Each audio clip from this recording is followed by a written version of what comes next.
inquiry, it would imply that we plead guilty, as if we were the responsible for that, and they knew our soldiers were not at the camps. In my mind, I thought that someday the government will establish such a commission, and if not, I said to myself, well, if certainly they won't do that, then maybe I resign.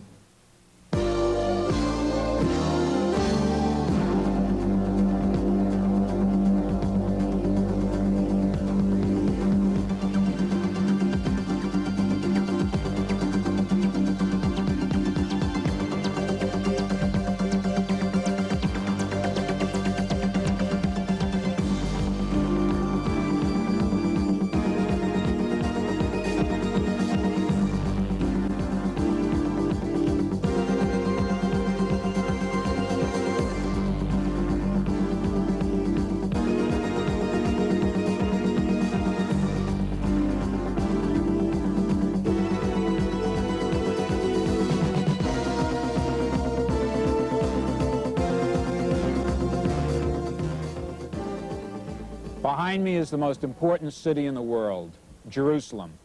President Yitzchak Navon was born here, and I interviewed him at his official residence in Jerusalem.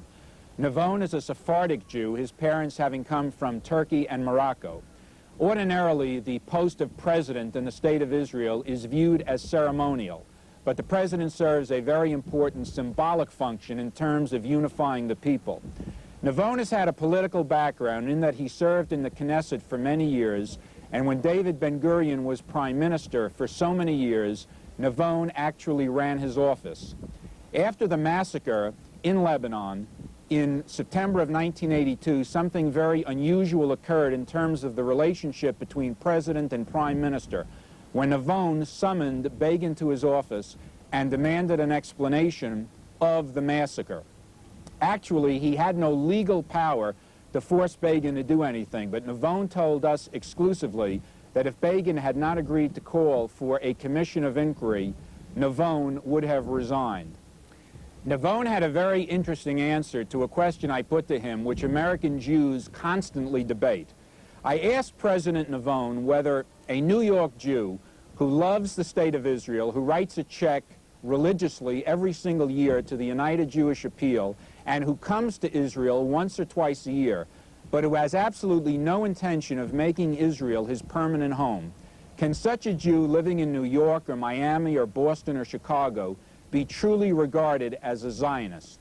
Navon's unequivocal answer was that such a Jew is a good Jew, a very good friend of Israel, but he is not and cannot be a true Zionist.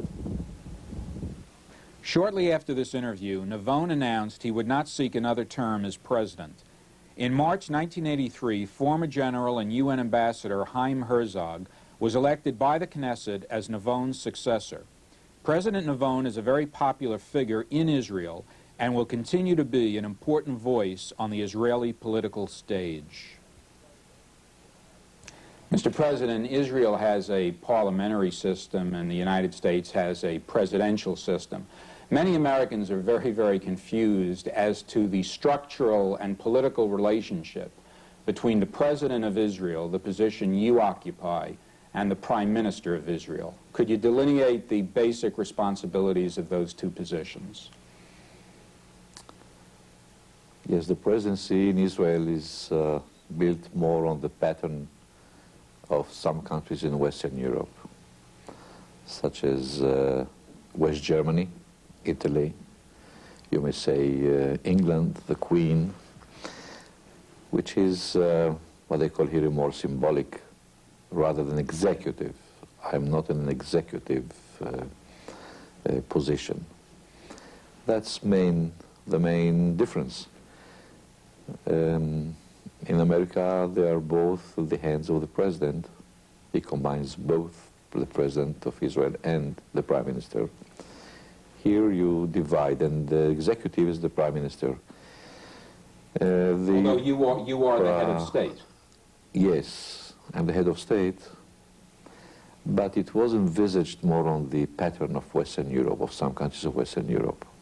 In practical terms, if a prime minister does something about which the president would be unhappy, does the president have any power to call in the prime minister and tell him to take a different course of action, or to the contrary, is the president expected to stay out of political disputes? Nothing is written really in the Constitution here. You don't have a written Constitution? Yeah, no, we don't have, but we have what we call basic laws that are special laws that, when accumulated, they really would serve as the Constitution, like the British pattern.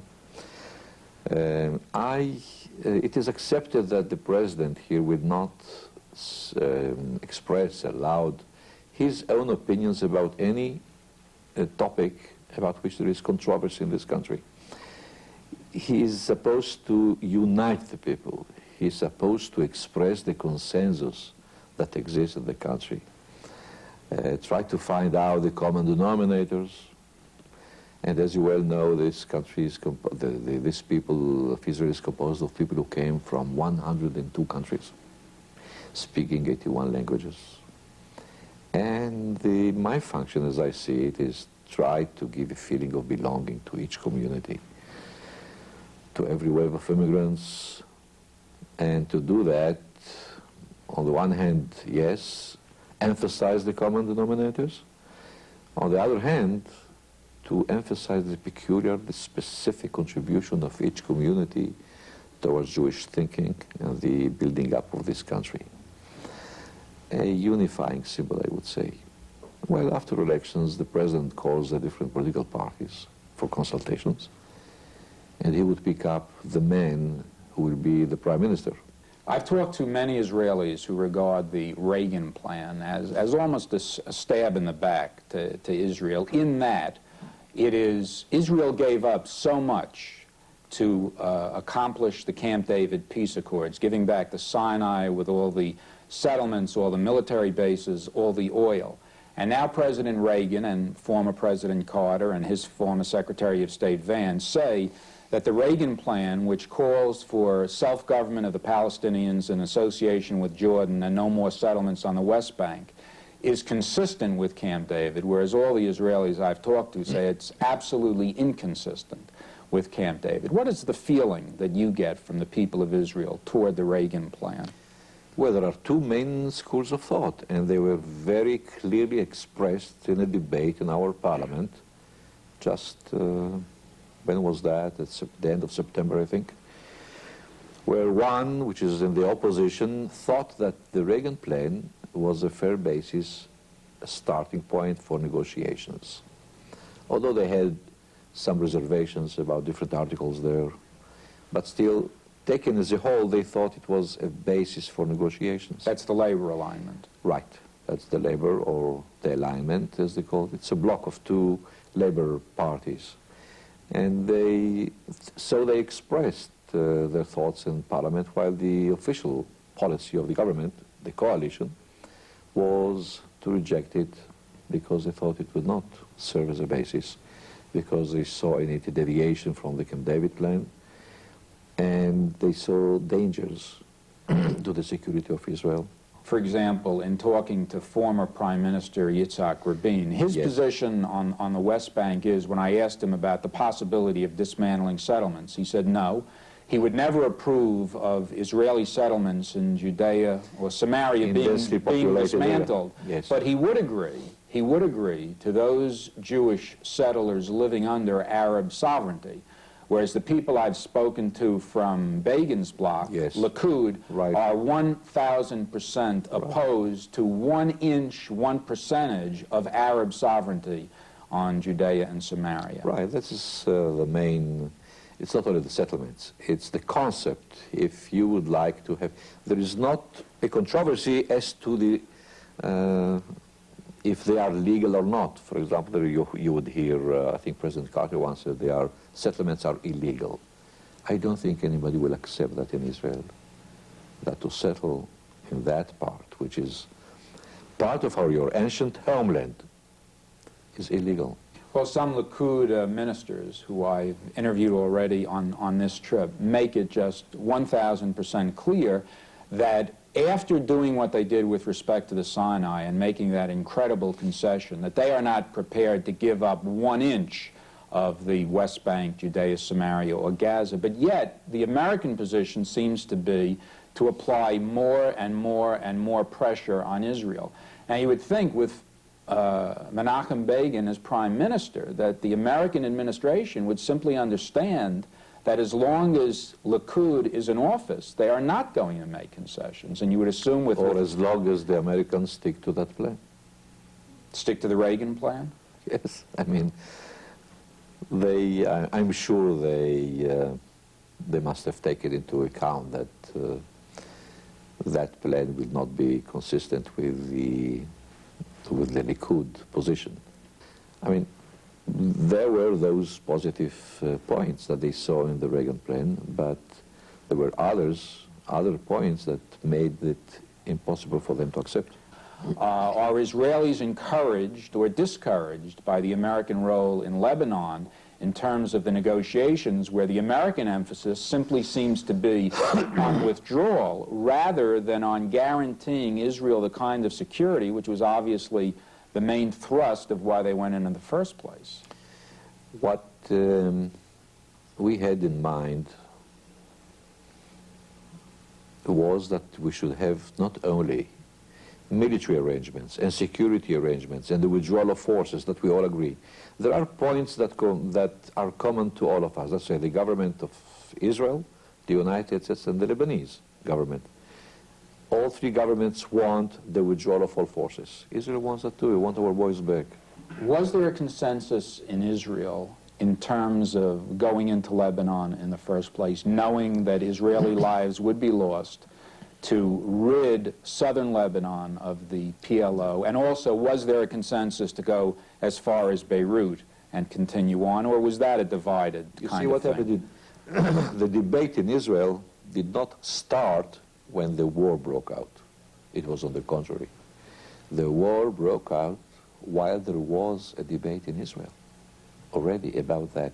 Almost you could have seen on television, on the radio, in newspapers, a debate as how do we tackle this problem of the PLO in Lebanon. Again, there were two schools, as you very well know. Some who thought it should be dealt with politically, others that there is no political way how to drive the PLO from Lebanon and secure the tranquility and security and peace of the Galilee. Once the war started, the debate stopped.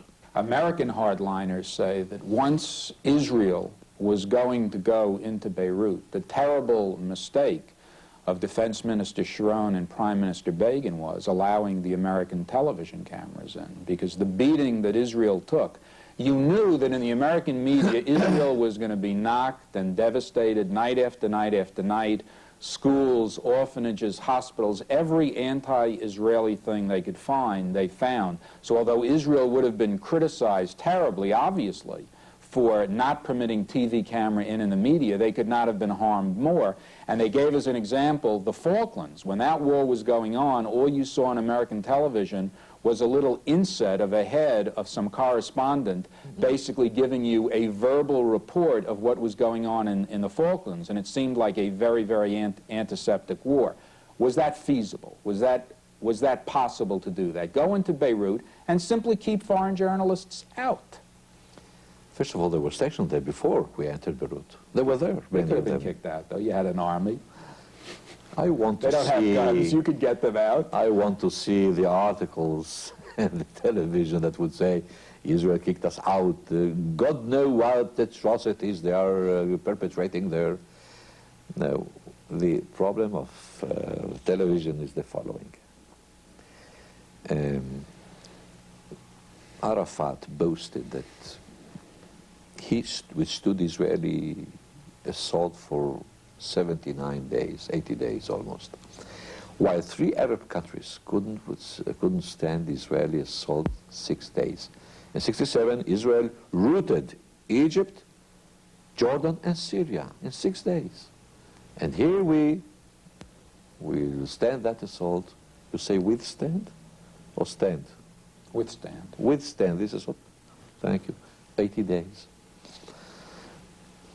Well, this fact in itself should show to the peoples of the world that Israel really restrained itself. He could have finished Beirut in 10 days or so, I don't know.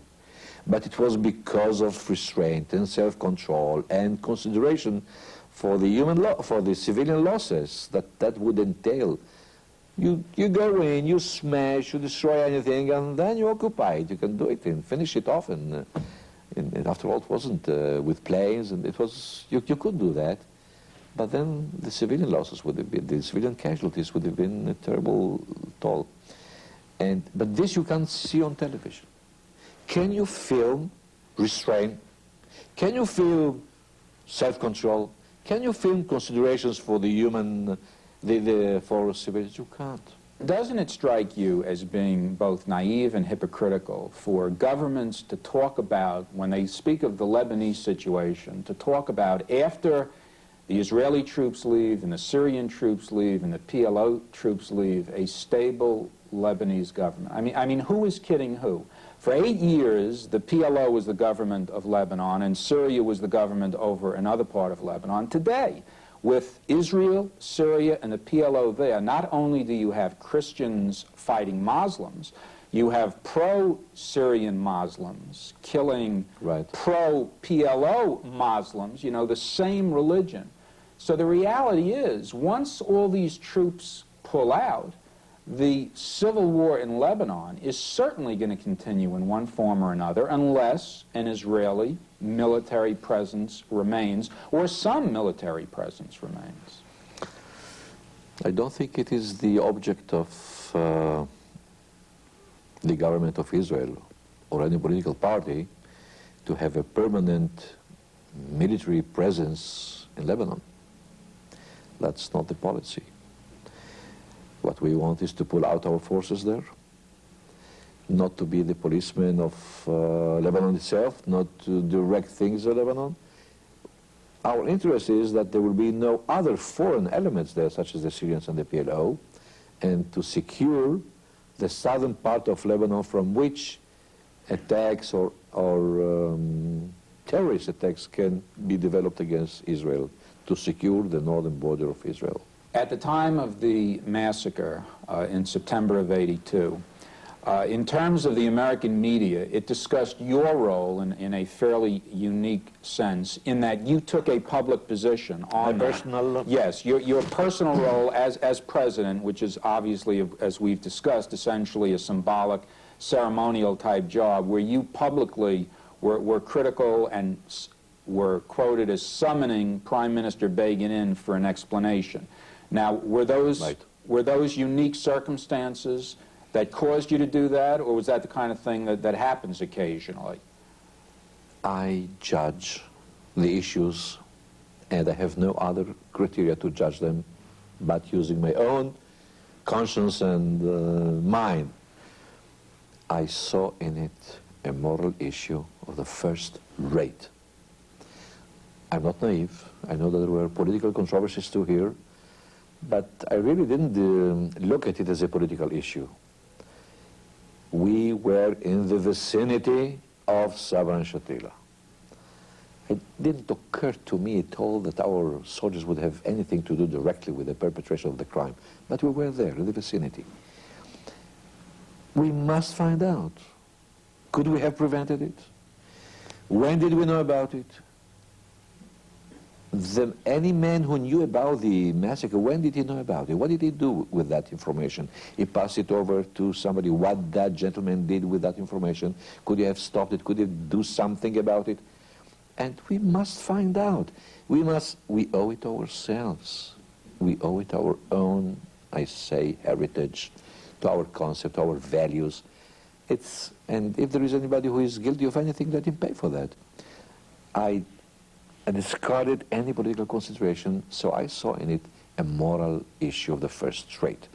If what we talk about, moral values and our Jewish heritage, etc., of justice and truth, if we are faithful to that, then that's what we must do, whatever the outcome.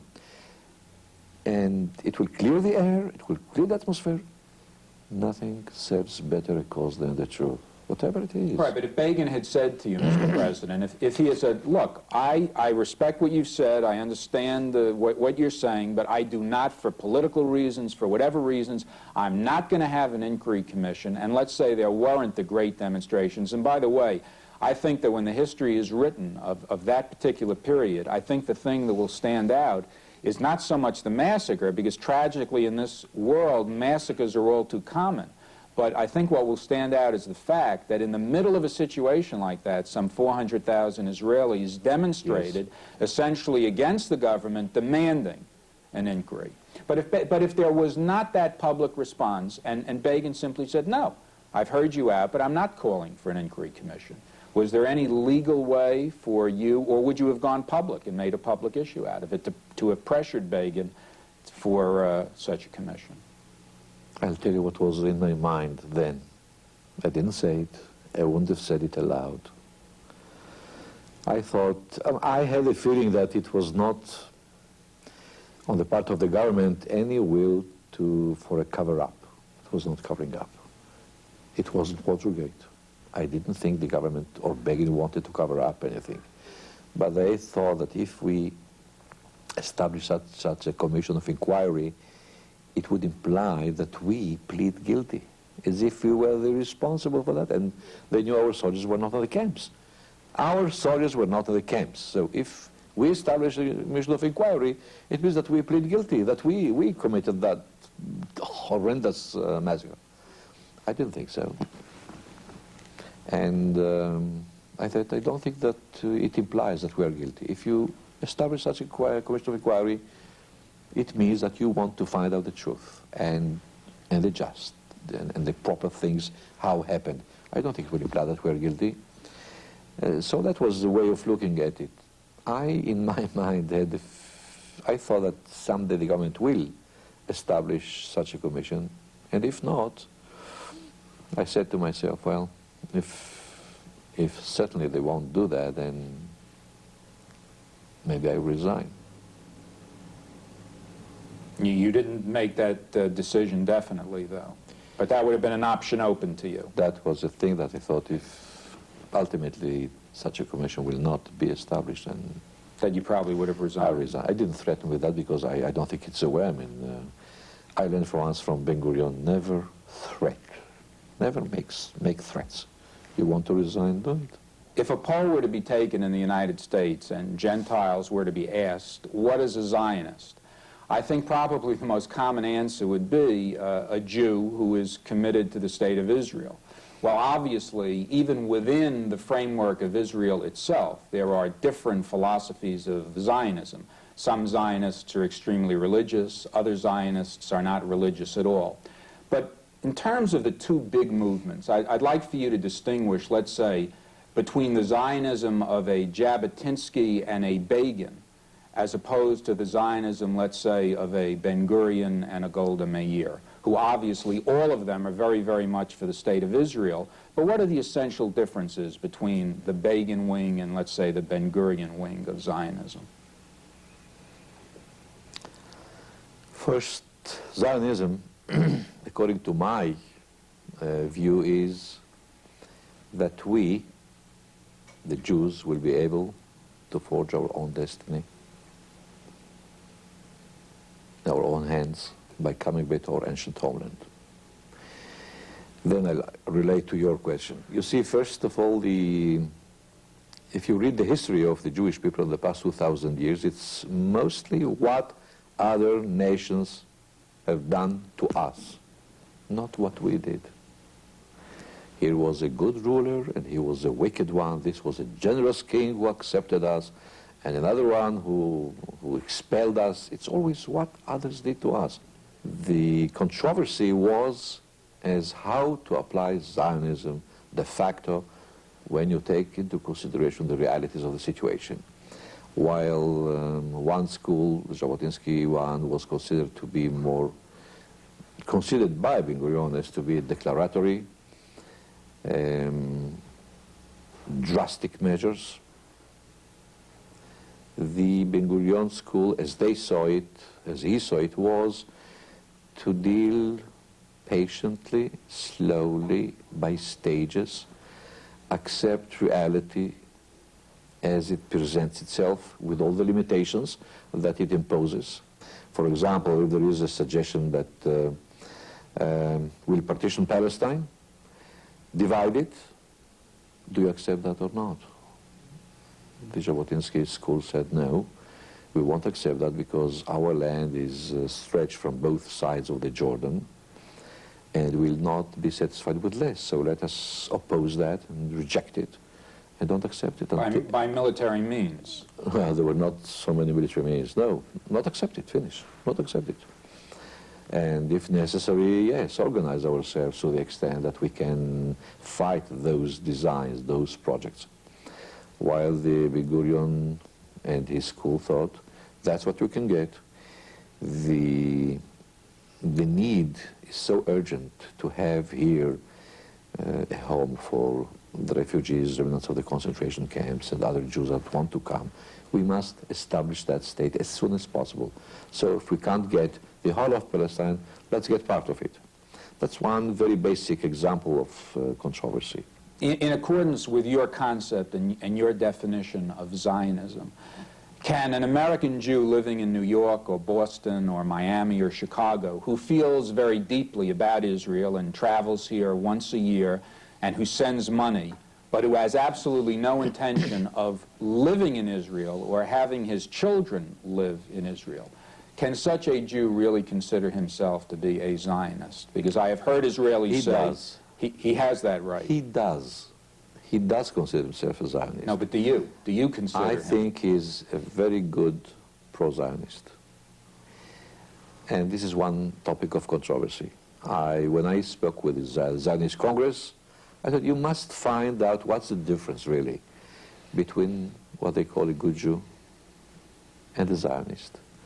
The good Jew comes to visit Israel, so does the Zionist. The Zionist contributes to the UGA, buys bonds, the same does the Zionist. The Jew doesn't come, the Zionist doesn't come, so what's the difference? I think a Zionist is someone who comes to settle here or does all preparations towards it and conducts such a life that would lead him or his family to come here one day. Otherwise, he's a very good Jew, a very good pro-Zionist. President Navon, thank you very much. Thank you.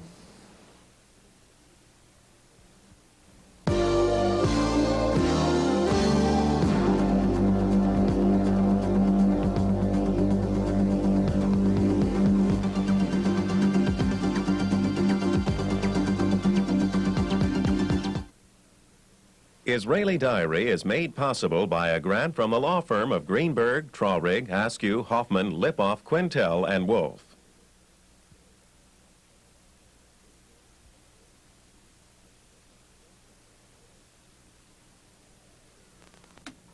Now take a walk down the world's favorite street, Sesame Street, next.